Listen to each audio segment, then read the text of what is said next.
how do you get a security solution from creating symbols? Well, creating symbols initially creates locks. If you've got a file on your PC and it has a symbol that represents that, and there's 7 billion people on the planet that can have separate symbols, so it's infinite in nature. This is what gave me the idea. So where can this lock and where can it work?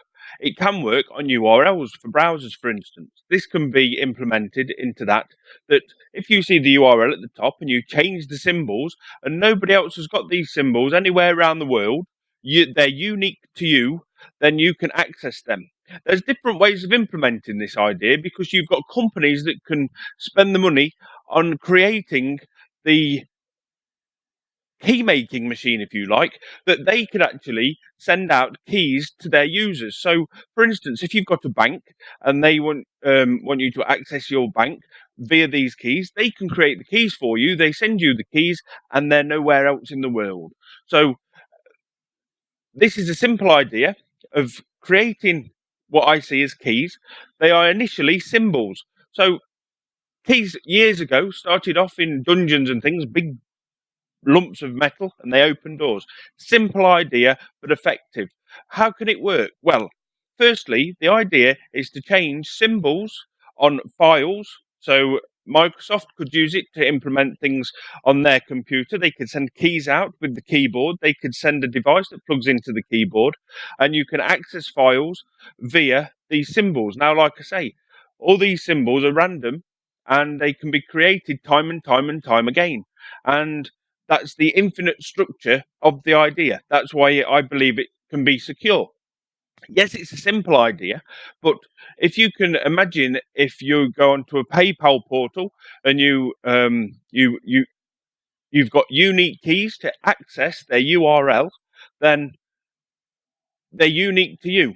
The idea came because if somebody across the world wants to hack your computer or hack a payment portal or Yahoo or anywhere else, and they haven't got the keys, how do they access? It's like having a door in your house and not letting anybody have your keys. They can't get in. Or the other thing is they have to knock. If they knock, you can let them in or not let them in. So if you create an area that's got these keys and that person has got the keys, then they're pinged for. If you haven't got the keys, you have to knock on the door, don't you? Or if you've got the key, go in.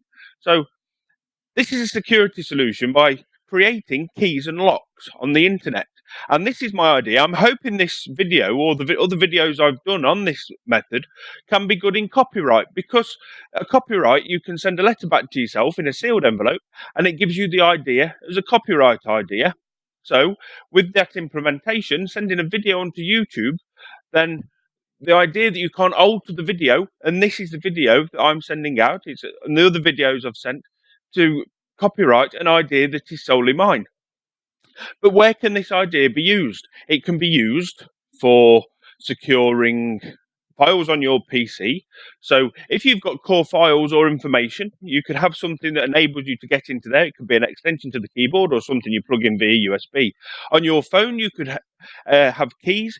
I mean, somebody that knows how to make keys on a keyboard, which are the letters, if you can change them letters, then you can implement different keys uniquely everywhere around the world, with everybody having individual keys.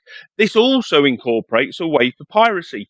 So how does this stop piracy? Then if you create keys, you can infinitely create more and more keys. So you could do a structure where you've got the keys, you send out the keys to the video, the person uses it, and then it can re-lock the file with a different set of keys that you don't have, that the company has. So that could eradicate piracy.